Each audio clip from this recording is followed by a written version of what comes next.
Hello friends, स्वागत है आपका वीर शिवाजी क्लासेस में। और एक बार जल्दी से कुछ रिवीजन कर लेते हैं जो हमने पिछली वीडियो में पढ़ा था, यानी लेक्चर 1 में पढ़ा था।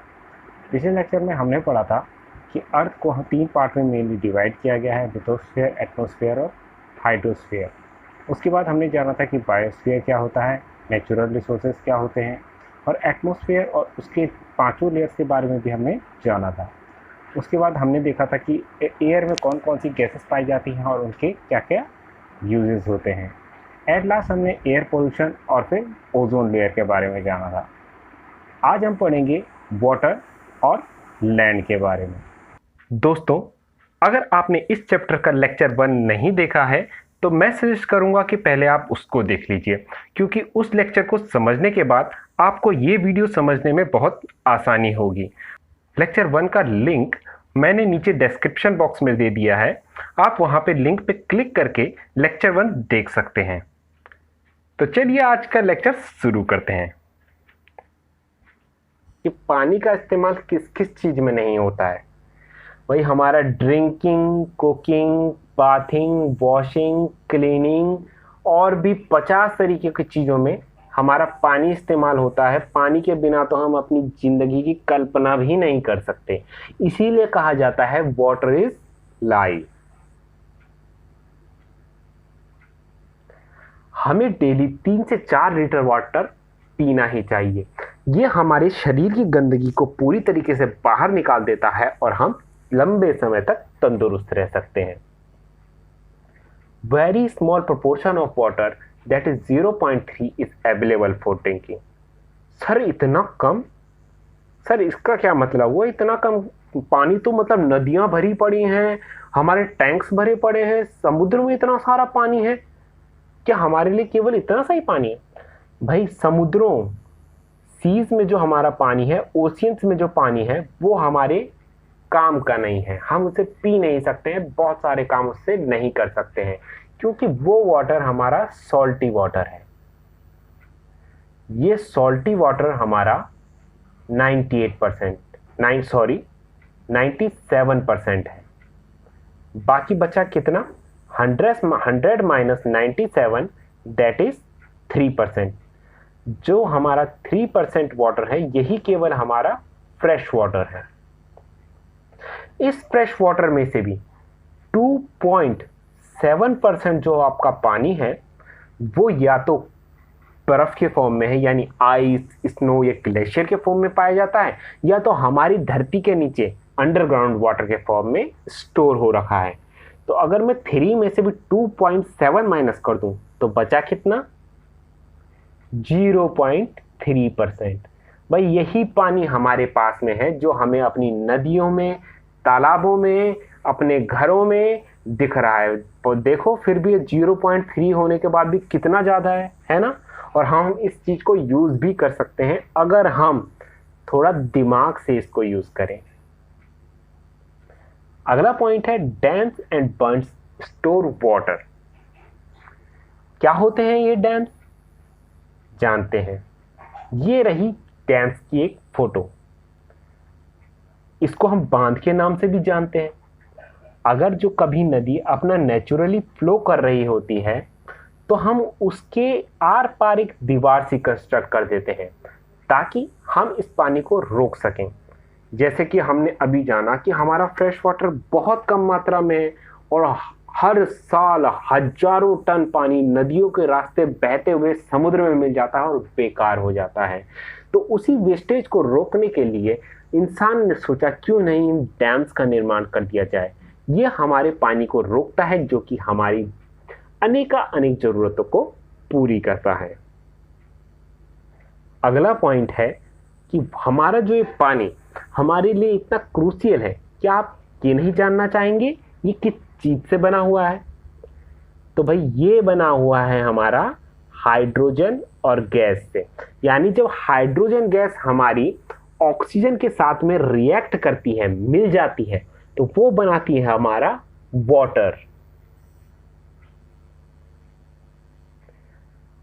अब जानते हैं वाटर की कुछ प्रॉपर्टीज के बारे में।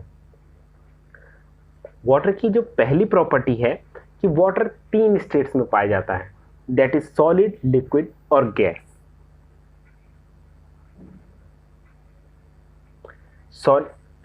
सॉलिड में तो आप सबने इसे देखा ही होगा, यानी आइस के फॉर्म में। लिक्विड हुआ हमारा बहता हुआ पानी जो नदियों में, तालाबों में मिलता है। और गैस यानी वाटर वेपर। वाटर जो होता है उसका अपना कोई कलर नहीं होता है। जिस रंग में डालोगे, आप देखते होंगे अपने घर की रंगीन बाल्टियों में जैसे ही पानी डालते हो तो पानी उसी रंग का दिखने लगता है। पानी ट्रांसपेरेंट होता है ना। तो अगला है पानी का टेस्ट भी कुछ नहीं होता है। ना ही पानी आपको कड़वा लगता है, न मीठा लगता है, न नमकीन लगता है, बिल्कुल सादा होता है।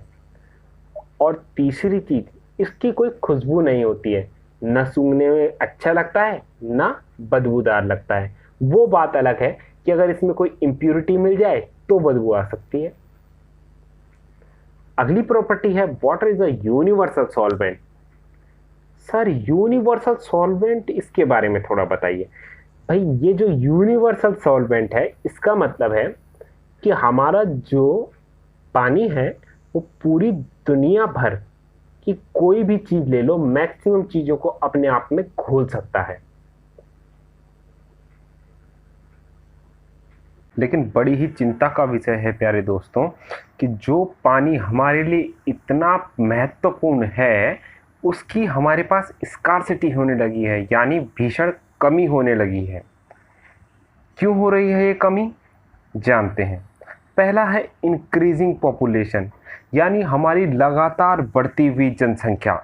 और बढ़ तो रही है, उसके ऊपर से हम जो है अनकंट्रोल्ड यूज़ कर रहे हैं पानी का। सर अनकंट्रोल्ड यूज़ माने भाई हम देखते नहीं हैं, अंधाधुंध जहां मर्जी पानी गिराए जाएंगे, इसे कहते हैं अनकंट्रोल्ड यूज़। अगला कारण है एग्रीकल्चर। अब इतनी बड़ी जनसंख्या है तो उसके लिए उतना ही ज़्यादा खाना भी चाहिए, फूड चाहिए। और उस फूड को ग्रो करने के लिए उससे भी ज़्यादा पानी चाहिए। तो हमारे यहाँ पे भी पानी की बहुत ज़्यादा वेस्टेज होती है। अगला कारण है इंडस्ट्रीज़। देखिए जो भी हमारी रोज़मर्रा की चीज़ें हैं वो इंडस्ट्रीज़ में बनती हैं। और इंडस्ट्रीज़ में मशीन्स को ठंडा रखने के लिए या कोई भी जो हमारा थिंग बन रही है उसके मैन्युफैक्चर के दौरान, उसके प्रोसेसिंग के दौरान बहुत सारा पानी यूज़ होता है। तो उसमें भी बहुत ज़्यादा पानी हमारा वेस्ट हो रहा है। अब इस सब के कारण देखिए आज इंसान की क्या हालत हो गई है। इंसान कई जगह पर तो लोगों को गंदा पानी पीना पड़ता है, कई जगहों पर सूखा पड़ जाता है, फसलें बर्बाद हो जाती है, किसानों की इस वजह से आत्महत्या आपने जरूर अखबारों में पढ़ी हो। पानी की कमी वास्तव में एक भीषण समस्या है, लेकिन हर समस्या का समाधान भी जरूर होता है। देखिए हजारों वर्ष से हम लोग पानी का यूज़ किए आ रहे हैं और हजारों लाखों टन पानी नदियों के द्वारा होते हुए समुद्रों में चला जाता है। फिर भी इस धरती पे इतना पानी कहाँ से आता है? तो वो आता है वाटर साइकिल से। सर वाटर साइकिल क्या चीज़ है? आइए बताता हूँ क्या है। हमारे समुद्रों से बहुत सारा पानी इवापोरेट होता है, यानी उसका वाष्प बनता है। वह वाष्प ऊपर जाके बादल बन जाता है और वो बादल बाद में हमारी धरती पे आके बरसते हैं। कुछ पानी तो धरती में अंडरग्राउंड वाटर बन जाता है और बाकी का पानी बहते हुए वापस नदियों में जाता है और नदियों से समुद्र में चला जाता है। समुद्रों से दोबारा से पानी इवापोरेट होता है, वो दोबारा से बादल बनते हैं, दोबारा से बारिश होती है, फिर वो नदियाँ बनती हैं और फिर समुद्र बनता है। ये चक्र यूं ही चलता रहता है और इसी चक्र को, इसी साइकिल को हम कहते हैं water cycle. Sir underground water क्या चीज़ है? देखिए हमारे पास बहुत सारा पानी हम कुओं से निकालते हैं, हैंडपंप से बाहर निकालते हैं या फिर बोरवेल करवा लेते हैं और उससे भी पानी को यूज़ करते हैं। अब सवाल उठता है कि भाई धरती के अंदर पानी आया कहाँ से? दरअसल में जब बारिश होती है तो बहुत सारा पानी धरती के अंदर रिस जाता है और धरती के अंदर एक जगह पर स्टोर हो जाता है, धरती के बहुत नीचे। और जब हमें उसकी ज़रूरत पड़ती है तो हम उसे कुओं से या बोरवेल से निकाल लेते हैं और वो नेचुरली भी निकल जाता है। झरनों के रूप में हम उसे देख सकते हैं।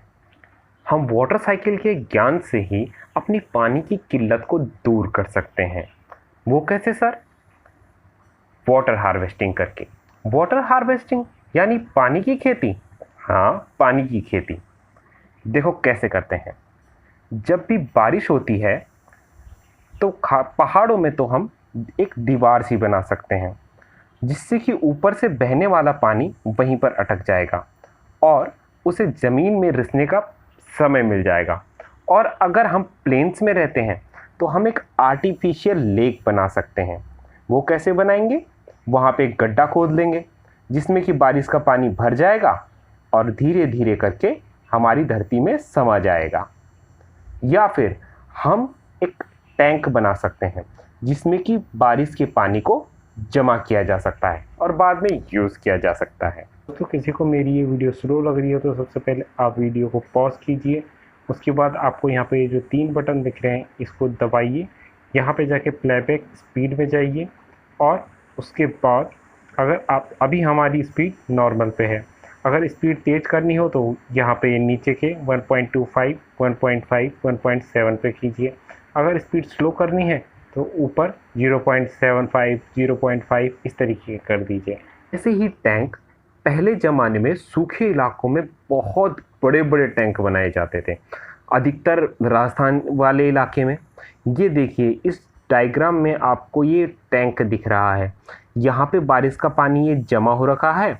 बारिश के महीने में ये पानी ऊपर तक आ जाता है और धीरे धीरे करके जैसे जैसे ये पानी नीचे नीचे जाता रहता है तो देखो यहाँ से ये सीढ़ियाँ बना रखी हैं जिनके थ्रू हम धीरे धीरे नीचे जा जाके वहाँ से उस पानी को ला सकते हैं।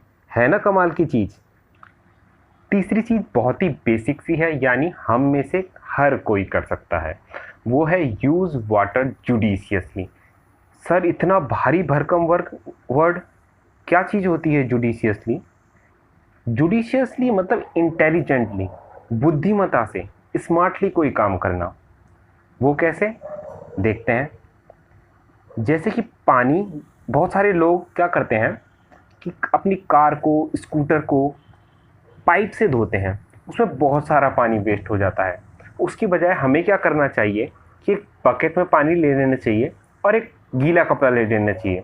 उससे हमें अपने व्हीकल्स को साफ़ करना चाहिए जिससे कि बहुत हद तक हम पानी की वेस्टेज को रोक सकते हैं।